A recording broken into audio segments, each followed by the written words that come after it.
ini tuh panjang sekali ya. Tadi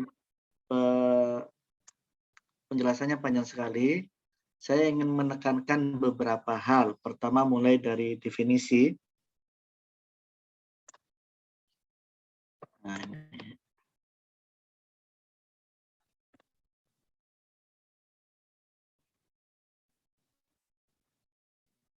Sudah kelihatan kitabnya? Sudah kelihatan, Pak. Ya, ini tafsir mufassirun yang jilid 2-nya ya. Jadi semuanya ada 3 jilid. Saya sudah share 2 jilid ini. Lihat di sini.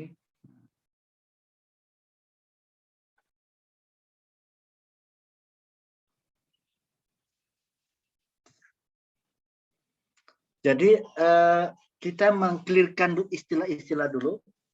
Ada istilah tafsir sufi, ada tafsir isyari, ada tafsir batini. Ini ada persamaannya, ada perbedaannya. Tidak ada di PPT dan makalah tidak ada, tapi di kitab ini ada. Tafsir batini dulu. Persamaannya baik tafsir sufi maupun tafsir isyari maupun tafsir batini itu istilah itu untuk menyebutkan tafsir-tafsir dengan kecenderungan memaknai Al-Quran bukan hanya makna zahir tetapi makna batin. Saya ulangi, baik tafsir sufi, tafsir isyari atau tafsir batini itu yang digunakan untuk menyebutkan mempunyai perhatian terhadap makna batin di samping juga makna zahirnya. Jadi kan sebetulnya sudah biasa ya dalam bukan hanya Quran, dalam pembicaraan kita pun ada makna zahir, makna yang tersurat dan ada makna batin yang tersirat. Kan gitu ya. Anda punya uang cukup enggak? Gitu. Nah, itu kan makna zahirnya nanya saja kepada kita bahwa kita punya uang tidak. Makna batinnya mau hutang. Nah gitu ya. Jadi makna dibalik apa yang terbaca, apa yang terkatakan itulah makna batin. Makna yang tersirat. Nah, gitu ya. Nah, bedanya apa antara istilah tafsir sufi dan tafsir isyari? Oke, jadi khusus untuk tafsir batini biasanya walaupun punya kesamaan itu digunakan untuk menyebutkan tafsir batini ya, digunakan untuk menyebutkan tafsir sufi di kalangan Syiah. Nah, Indonesia ini kan ada Indonesia lagi. Dunia Islam ini kan sekarang ada Sunni, ada Syiah ya. Semuanya punya tafsir sufinya masing-masing. Nah ini dilihat. Al-Imamiyah, Al-Ismailiyah, Al-Batiniyah. Wa mawaqifuhum min tafsiril Qur'anil Karim. Jadi Syiah itu ada 2. Nah, dunia Islam sekarang ada 2 paham. Ada paham Sunni, ada paham Syiah. Kita ini Sunni, Ahlussunnah wal Jamaah. Dan Syiah juga punya tradisi tafsir sufinya. Namanya Batiniyah. Nah, itu ya. Karena apa? Karena yang dipentingkan tafsir makna batin saja. Makna zahirnya tidak begitu penting kalau di Syiah. Makna batin saja, makna zahirnya tidak begitu penting, malah tidak diabaikan. Makna batinnya menurut siapa? Menurut imam-imam Syiah. Gitu ya. Jadi kalau Imam Syiahnya menurut Imam Syiah seperti ini, maka itulah maknanya. Tidak penting makna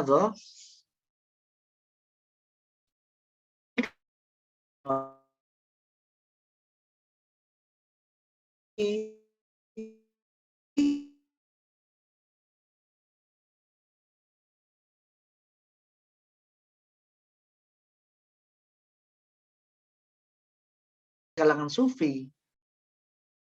Ingat, Anda pernah belajar tasawuf semester berapa?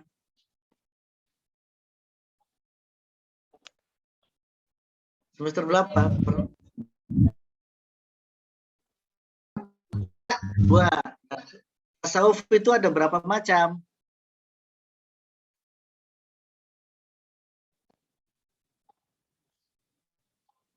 Ada berapa macam? Ada berapa model? Tasawuf nadhari dan tasawuf amali, ya. Tasawuf teoritis atau tasawuf praktis. Nadhari itu tasawuf falsafi. Tasawuf amali itu tasawuf akhlaki. Tasawuf nadhari, tasawuf berdasarkan Allah, mensucikan diri pada Allah dengan cara nadhari. Teori-teori apa? Teori-teori falsafi, teori filsafat. Maka namanya tafsir sufi nadhari. Wala hadzal farq baina tafsir sufi di syarh wa tafsir sufi nadhari. Anna tafsir sufi nadhari, tafsir sufi nadhari, tafsir. Jadi tasawuf itu ada dua, tasawuf teoritis, tasawuf nadhari namanya, atau disebut juga tasawuf falsafi. Nama tafsir sufinya tafsir sufi nadhari. Apa maksudnya? Penafsiran kalangan sufi yang berusaha menafsirkan Al-Quran dikaitkan dengan teori-teori sufi, teori-teori filsafat. Filsafat wahdatul wujud, filsafat apa? Filsafat hulul. Pakai teori-teori, ya. Anna tafsir sufi nadhari, anna tafsir sufi nadhari, ya bena yang apa? Ya ala muqaddimati ilmiah, dia dengan teori-teori ilmiah teoritis. Jadi ada akal 10, ada macam-macam, ya. Nah, itu namanya tasawuf nadhari, tasawuf falsafi. Para filosof yang sufi menafsirkan Quran dengan pendekatan filsafat dan teori-teorinya. Itu juga tafsir sufi, tapi sufi nadhari. Terus ada tafsir sufi isyari yang kita pelajari sekarang. Ini sufi nadhari maupun sufi isyari sama-sama ahlus sunnah wal jamaah. Kalau tafsir batini itu Syiah. Amat tafsir isyari fala yatruz alam itu tidak memusatkan pada teori-teori ilmiah filsafat, tidak, tetapi bal yartakizu ala riyadah ruhiyah, pada latihan-latihan ruhani, ya'khudhu biya sufi nafsahu,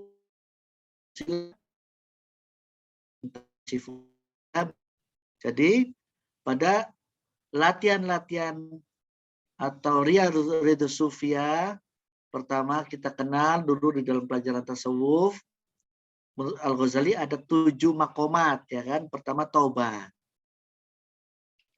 Taubat dari makanan halal, makanan haram, makanannya halal terus. Taubat dari tidak sholat jamaah, sholatnya jamaah terus. Taubat dari, pokoknya taubat dari segala yang halal, yang haram dan yang subhat.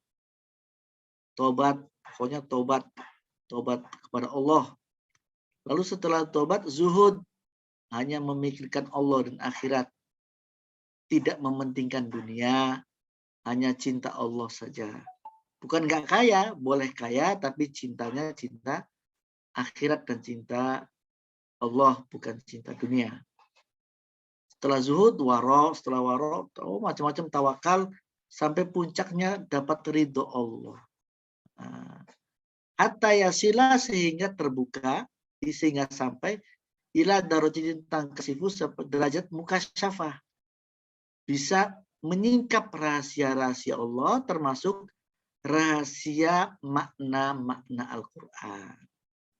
Setelah 7 makom, 7 tingkatan di atas menjadi ridho Allah, mendapatkan ridho Allah, maka setiap ingin memahami Quran, lalu dapat ahwal. Ingat kan teori dulu, ada makomat dan ahwal. Ahwal itu kondisi-kondisi luar biasa yang diberikan Allah kepada para walinya, para kekasihnya. Setelah mencintai Allah begitu rupa, lalu Allah sangat dekat kepadanya, membersihkan hati sehingga hati menjadi kinclong seperti cermin. Nah, kalau cermin hati kita sudah bersih segala kotoran, maka cahaya Allah akan terpantul di hati sang sufi atau kita yang sudah bisa, kalau kita ya, sufi yang sudah bersih hatinya dari segala kemaksiatan dan segala niat-niat buruk selain mendapatkan ridho Allah saja, maka hatinya menjadi jernih sehingga bisa memantulkan cahaya Allah. Sehingga bisa membuka Quran, lalu dapat ilham dari Allah, ini loh maknanya, ini loh maknanya. Apa bisa begitu, Pak? Oh, sangat bisa. Itu subjektif ya, subjektif. Ilmiah nggak? Sangat ilmiah. Bagaimana menjelaskannya? Nah, di kita saja kan ada telepati ya, ada di dunia manusia saja ada orang bisa mengetahui pikiran orang lain. Tanpa orang itu mengatakannya bisa tahu. Masa Tuhan nggak tahu? Tuhan nggak bisa berkehendak begitu kepada hambanya. Itu satu. Yang kedua, antar manusia saja, di dunia manusia, bila saling mencintai, suami istri, pasangan yang saling mencintai, maka terjadi chemistry, kecocokan rasa, kecocokan hati. Apa cirinya ada chemistry, sudah saling mencintai. Cirinya sudah saling mencintai adalah antar laki-laki dan perempuan, antar siapa saja, sudah saling mengerti sebelum dikatakan, memberi sebelum diminta. Nah, kalau Anda ke pasangan Anda meminta apa-apa baru diberi, setelah meminta itu belum klik secara perasaannya. Kalau suaminya datang dari kerja tanpa diminta, istrinya menyandingkan kopi hangat, itu namanya sudah ngerti. Istrinya ulang tahun, ngasih hadiah tanpa diminta, berarti sudah saling mengerti. Antar manusia saja saling mencintai, bisa ngerti apa maunya yang lain, apa ngerti perasaannya yang lain. Kalau sudah saling mencintai. Begitu juga antara para kekasih Tuhan, para ulama yang sudah soleh betul, mencintai Allah betul, semuanya untuk Allah, mahabbah ilallah, maka Allah pun akan cinta padanya. Maka bagi kalangan sufi, menurut Ibnu Arabi, Al-Quran adalah surat cinta dari Allah untuk siapa? Untuk kepada sang yang mencintai Allah. Maka para pecinta Allah akan bisa mengerti dengan sendirinya makna-makna apa yang dibalik apa yang tersurat, makna batin dari Al-Quran. Itu apa ngarang-ngarang, Pak? Enggak, itu terjadi semenjak zaman Nabi dan sahabat. Kan? Namanya Ibnu Abbas bisa tahu makna batin dari idza jaa nasrullahi wal fath. Surah An-Nasr itu kalau ditafsirkan sesuai bunyi tafsir,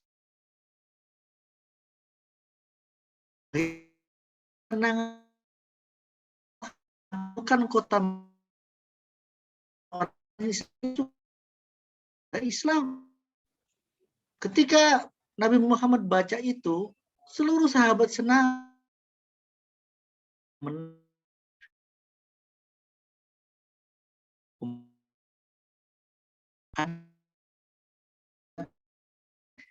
Tentang saya oleh Allah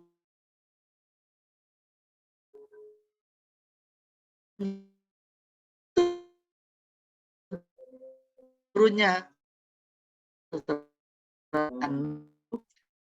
apa di warol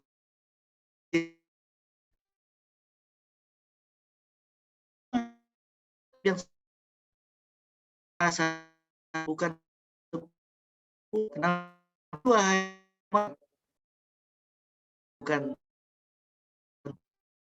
tapi bahwa Rasulullah saja sebagai kebisikan ilah dari Allah kepada hatinya, isyarat dari ilahiyah. Nah, ini yang diakui oleh ulama Ahlus Sunnah wal Jamaah, tafsir isyari, ya. Tetapi karena sifatnya rahasia, bisikan, maka apa? Maka kemudian sebentar. Maka Allah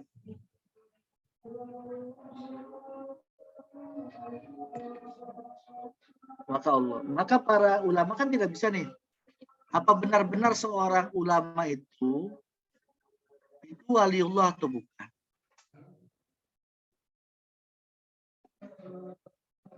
Nah, salah ya.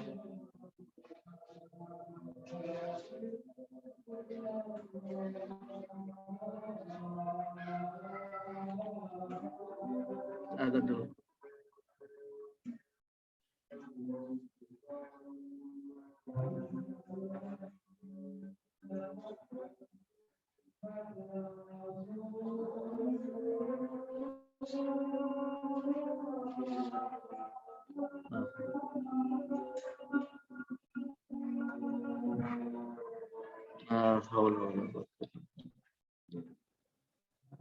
Nah, ini kita lanjutkan.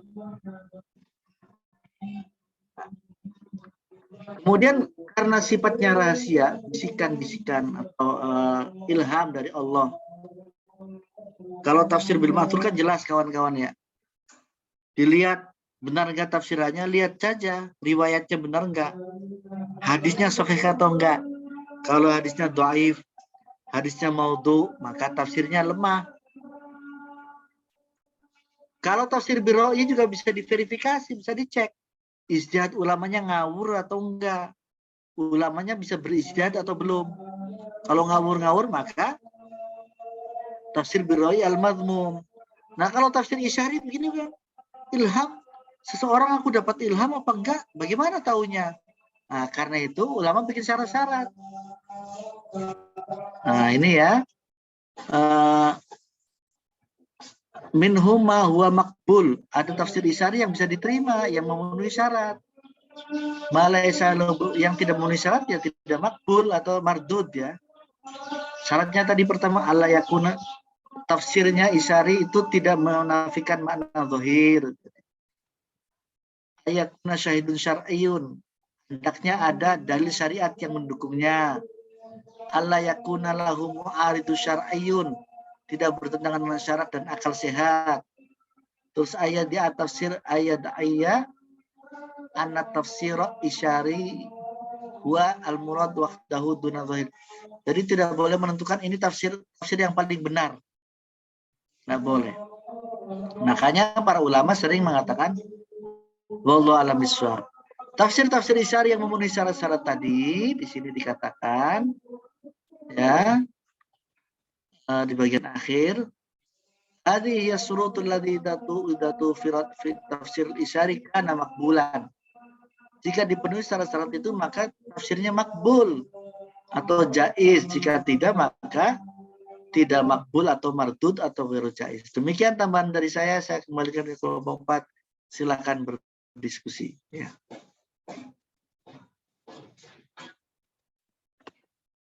Allahumma faqihhu fiddin wa 'allimhu ta'wil. Ya Allah, jadikanlah Ibnu Abbas ahli memahami agama dan ahli tafsir. Nah, makanya dituntun oleh Allah dalam menafsirkan Quran. Itu seperti itu ya. Kemudian bagaimana kitab tafsir isyari ditulis? Saya memang jarang juga baca ya. Saya pernah baca-baca untuk ceramah sebetulnya. Baca tafsir Al-Jailani, surah Al-Qadr. Nah, untuk itu kultum Ramadan. Saya ingin ceramah dari membaca tafsir Al-Jailani. Tafsir Al-Jailani kan tafsir sufi itu. Tafsir Isyari ya. Ternyata memang persis seperti Farhatun Nazilah tadi, tidak semuanya Isyari. Ada juga hadisnya, ada juga Quran bil Qurannya. Tapi memang penjelasan mengenai Quran diturunkan itu lebih kepada menganalisa atau ke dalam, maksudnya. Bukan kalau inna anzalnahu fi lailatul qadar kan cerita mengenai Quran diturunkan di Lailatul Qadar. Lailatul Qadar itu kapan? Lalu muncul hadis-hadis. Kalau di kitab biasa kan, kitab yang bukan atau umumnya At-Tabari atau Ibnu Katsir, tafsir yang lain itu kan Lailatul Qadar tuh ini menentukan Lailatul Qadar dari berbagai hadis gitu ya. Itu enggak, hanya dikatakan malam ganjil, tetapi yang dimaksud Lailatul Qadar itu menurut Al-Jailani itu sebetulnya bisa kapanpun ketika seorang hamba merasa sangat dekat kepada Allah, itulah Lailatul Qadar yang sesungguhnya. Ada dijelaskan di situ ciri-ciri perasaan kita kalau mendapatkan Lailatul Qadar. Nah, itu lebih kepada hati merasa lebih bertakwa. Walaupun nunggu-nunggu malam Lailatul Qadar, tetapi tujuannya untuk mendapatkan kebahagiaan dunia saja, ya kan? Karena pengen cepat kaya cari Lailatul Qadar, baca Waqiah di situ ya.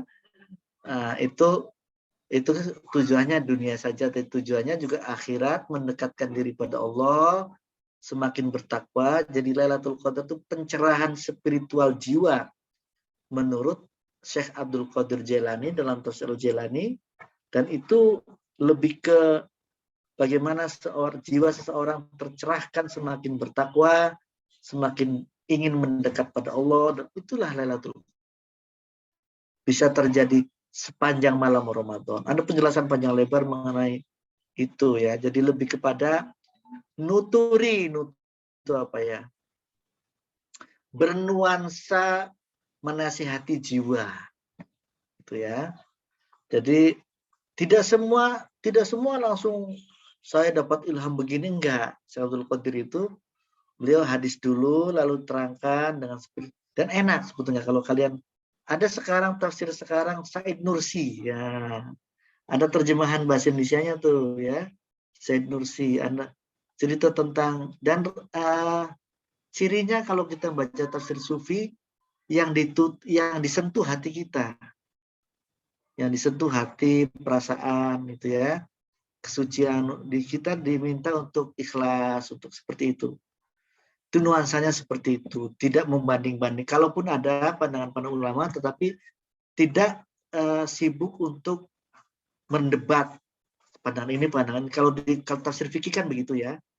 Tafsir bin Ma'thur juga begitu. Hadis ini enggak. Tazkiyatun nafs itu rata-rata begitu. Dan memang pertokoh biasanya tadi Sahal Atustari ya. Atustari bukan Tastar. Ya, ada juga yang baca Tastar. Tapi menurut saya Atustari. Tafsirnya Atustari, ada Ruhul Ma'ani, ada kalau di pesantren itu tafsir Kusyairiyah. Risalah Kusyairiyah itu tafsir Kusyairiyah. Itu bagus, bisa dibaca ringkas-ringkas. Kenapa Kusyairiyah? Karena masih menghormati syariat. Karena tasawuf ada yang tidak menghormati syariat. Tasawuf yang sesat itu ya ada. Itu juga punya tafsirnya. Itu jangan sampai kita salah menafsirkan ya. Jadi itu dalam prakteknya kalau kita baca ada juga hadisnya, ada bil ma'thurnya, ada juga ijtihad ulama mengenai fikihnya sedikit, tapi rata-rata adalah tentang kejiwaan, tentang spiritualitas. Dan untuk saat sekarang bagus ya, kalau Anda baca. Tapi sekarang perkembangan tafsir sufi ini tidak sepesat perkembangan tafsir yang lain ya. Tidak seperti tafsir fikih, tafsir bahasa yang lain. Di Indonesia sendiri coba lihat, tafsir Misbah bukan tafsir sufi, tafsir Al-Azhar bukan tafsir sufi. Jadi tafsir Zuhairi bukan tafsir sufi. Tafsir apa lagi? Tidak ada, tapi tidak banyak. Karena waliullah atau orang-orang yang sudah mencapai tingkat kesucian hati dan menulis. Kan banyak waliullah mungkin tidak menulis, hanya mengajar. Ini kan sampai menulis, itu juga tidak banyak. Ya. Dan jarang orang mengaku waliullah. Yang menuduh, mengatakan seseorang itu wali atau enggak kan orang lain, bukan dirinya sendiri pasti. Ya, demikian tambahan dari saya. Saya kembalikan ke moderator. Masih ada waktu 10 menitan. Baik. Benar semua. Intinya begini intinya. Karena tafsir Isyari ini menafsirkan makna selain makna zahir, makna batin. Selain makna zahir, tapi makna batin juga. Beda dengan tafsir batinianya Syiah ya. Kalau Syiah itu makna batin saja. Nah, kalau tafsir Ahlus Sunnah wal Jamaah, tafsir Isyari ini selain makna zahir, makna batin. Maka memahami Al-Qur'an bukan hanya harfiah saja, tetapi inti pesannya kan gitu ya. Akhirnya tidak radikal. Biasanya kalau nggak ada kalangan sufi yang jadi teroris.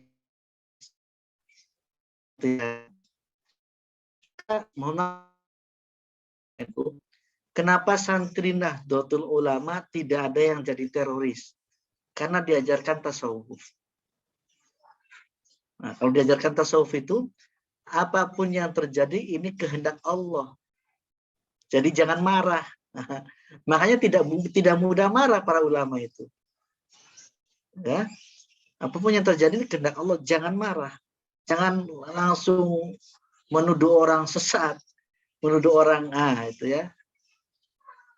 Beragama secara sufi itu tidak mudah radikal. Begitu juga beragama secara tasawuf, menafsirkan Al-Quran secara isyari atau secara sufi, maka akan mendapatkan makna batin dari Al-Quran.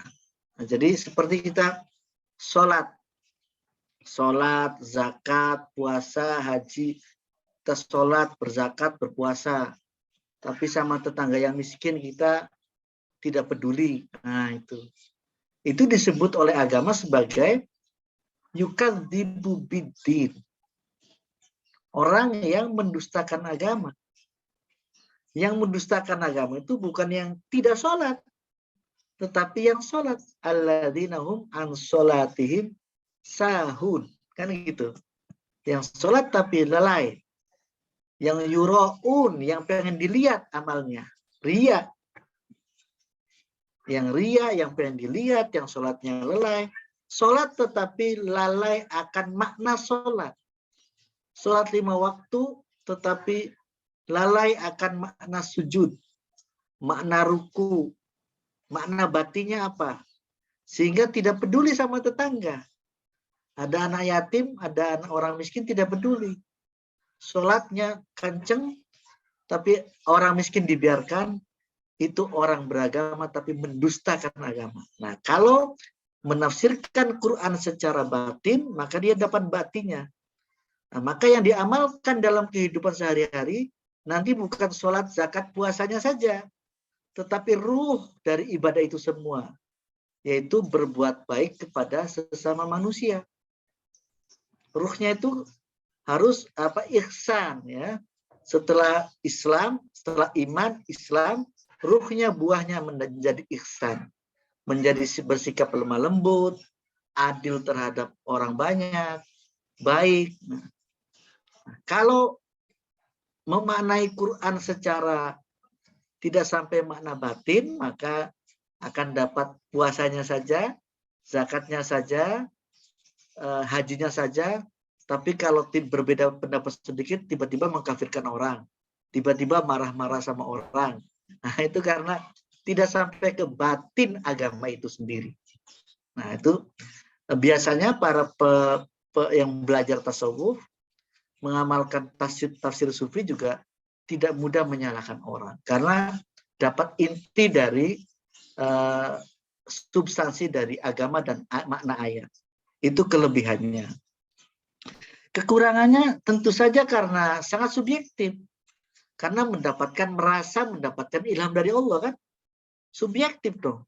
Kita tahu nggak Sahal Astustari itu dapat ilham bener apa ngaku-ngaku saja? Nggak tahu. Karena nggak tahu, maka sering juga ada sufi, ada mutasawif. Mutasawif itu orang yang ngaku sufi. Berlagak sufi setiap hari, berzikir, ikut tarekat. Tetapi hanya untuk mendapatkan simpati dari penguasa, umpamanya. Nah, yang begini-begini, nanti ketika menafsirkan agama, mencermahkan agama, menafsirkan Quran, juga akan nanti ada niatnya tidak tulus. Maka tafsirannya juga tidak tulus. Karena itu jadi punya kekurangannya, punya potensi disalahgunakan. Punya potensi kebablasan tadi. Ya, terlalu jauh memaknai. Seperti ada contohnya di sini nih. Ya, saya contohkan ya. Di halaman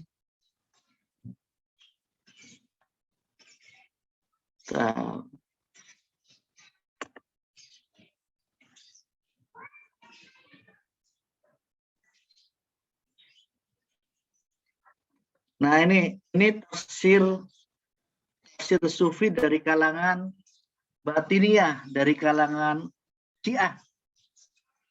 Nih, hadza wa inna mimma za'amathul Batiniyah, di antara yang diyakini oleh Syiah Batiniyah dengan tafsir Batiniyahnya, anna man arofa maknal ibadah, sesungguhnya siapa orangnya sudah mengetahui makna ibadah, sudah mengetahui sholat itu apa sih gitu ya. Sakoto maka gugur anhu darinya. Apa yang gugur farduha, wajibnya ibadah tersebut. Jadi sudah tahu nih intinya sholat itu apa. Lidzikri aqimus sholat, lidzikri untuk mengingat Allah. Maka cukup ingat saja. Nggak wajib sholatnya. Dalilnya apa? Wa ta'awwalu, mereka menafsirkan bidzalika, dalam hal ini, qaulahu ta'ala, firman Allah ta'ala, fil ayati, di ayat 99 min suratul Hajar, dari surat Hajar, wa'bud rabbaka hatta ya'tiyakal yaqin. Beribadahlah pada Allah wahai Muhammad sehingga engkau yakin. Jadi kalau sudah yakin nggak usah ibadah. Nah itu ya. Ini contohnya.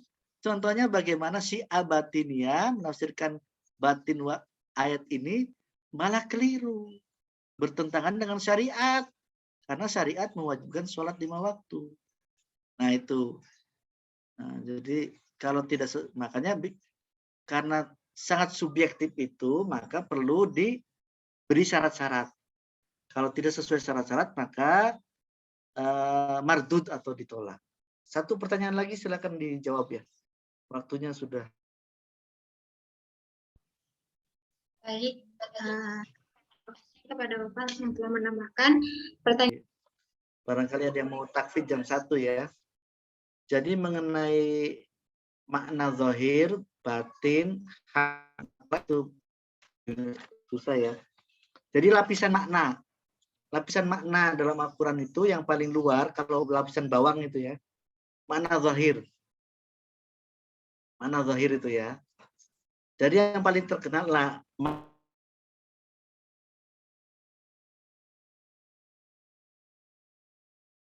kemenangan Rasulullah menaklukkan kota Mekah secara damai. Dan Islam menang dan orang berbondong-bondong masuk Islam. Tentang kemenangan Rasulullah, makna zahirnya. Makna batinnya, justru Rasulullah mau wafat. Nah itu kan, mana matlaknya. Wallahu a'lam bishawab, karena itu tafsirannya Ibn Abbas ya. Ada, jadi secara sekilas ada yang membagi makna itu 2 lapis saja, makna zahir, makna batin. Itu yang banyak. Tetapi juga ada hadis tadi yang membaginya 4. Makna luar namanya makna zahir, lafadznya itu makna zahir, makna batin esensinya makna batin. Nah, kemudian batasan esensi atau yang hukum kalau terkait hukum maka had. Nah, yang paling inti, makna paling inti namanya matla. Nah, apakah jadi syarat? Bukan jadi syarat. Jadi syarat menafsirkan tafsir Isyari tadi 4. Jadi jangan-jangan di kitab, bukan jangan-jangan, di kitab tafsir Isyari juga ada yang menjelaskan sampai had.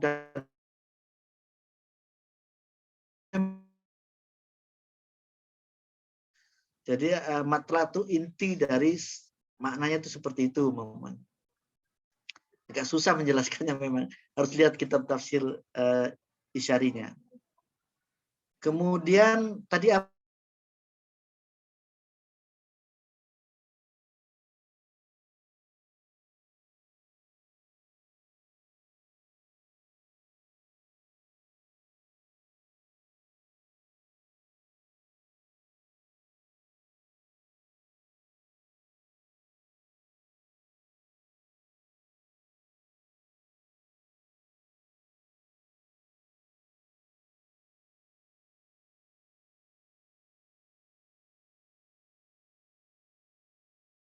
kan ada orang pinter nggak sekolah lagi, ada kan? Ada orang pinter nggak sekolah lagi, ada. Ada bisa kaya raya tanpa harus sekolah bisnis, Bob Sadino yang pakai celana pendek itu. Itu kan bisa jadi konglomerat tanpa sekolah bisnis. Tapi ada orang yang sekolah, yang kayaknya itu sekolah bisnis dulu, lalu punya bisnis, lalu kaya gitu. Jadi soal mau-maunya Allah. Nah, jadi apakah dapat isyari itu harus mengikuti, tapi yang jelas harus mendapatkan isyarah dari Allah. Nah, kan yang kelihatan kan kita, masa tiba-tiba ada tetangga kita tiap hari mabuk, suka main perempuan, tapi tiba-tiba ngomong, saya dapat isyarah dari Allah. Nah, kita ketawa jadinya kan, apa iya begitu. Tapi bisa terjadi. Kalau dalam Ahlussunnah wal Jamaah, bisa saja Allah memberikan taubat ke seseorang, lalu memberinya isyarah. Tetapi itu jarang terjadi. Jarang terjadi. Yang sering terjadi adalah orang-orang yang tazkiyatun nafas, mensucikan diri. Qad aflaha man tazakka. Ya. Berbahagialah orang yang mensucikan diri. Banyak dalil dalam Al-Quran mensucikan hati, mensucikan diri, lalu jadi bersih.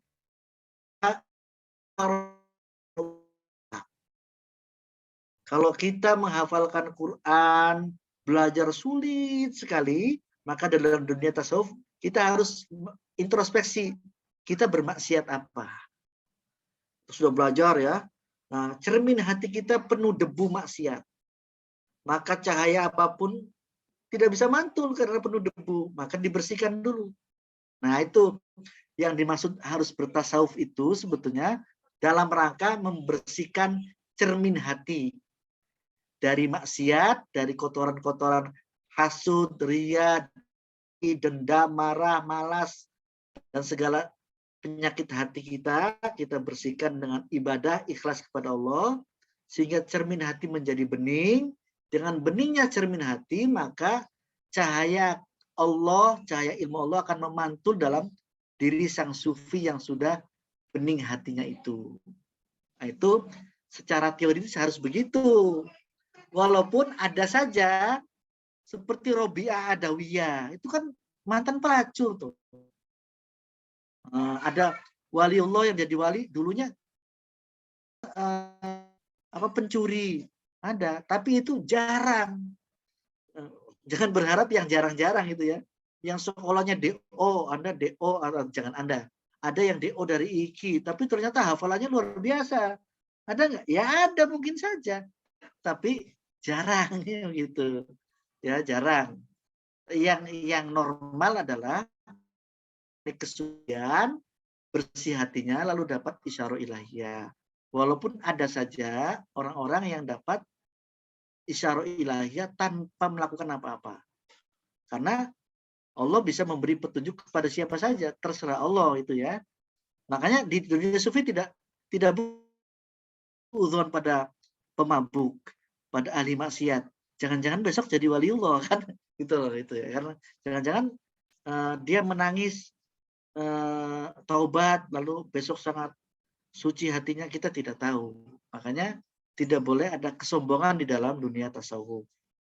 Para wali-wali yang sudah serius sekali itu tetap menghargai, makanya makanya di teman-teman di NU ada seperti Gus Miftah, dakwah di dunia pelacur apa itu karena itu. Tidak menganggap pelacur itu kotor sekali. Karena bisa jadi hari ini pelacur, besok taubat, lalu jadi seperti Robi'ah. Jadi selalu husnuzon dengan Allah. Akhirnya bisa masuk kemana saja. Nah, yang tidak paham dunia begini, dunia tasawuf ini, suudzono itu cari sensasi apa ya, terserah ya itu. Nah, seperti itu teman-teman. Jadi bisa saja Allah memberi petunjuk tanpa tetapi yang sering adalah ya ikut formal. Seperti Anda harus menghafalkan Quran kan ada instrukturnya, ada gurunya. Bisa nggak ada yang tiba-tiba hafal? Ya bisa saja, tapi jarang sekali kan. Jarang sekali. Nah, gitu kira-kira seperti itu. Demikian saya pikir waktunya sudah habis dan lewat. Bisa ditutup saja.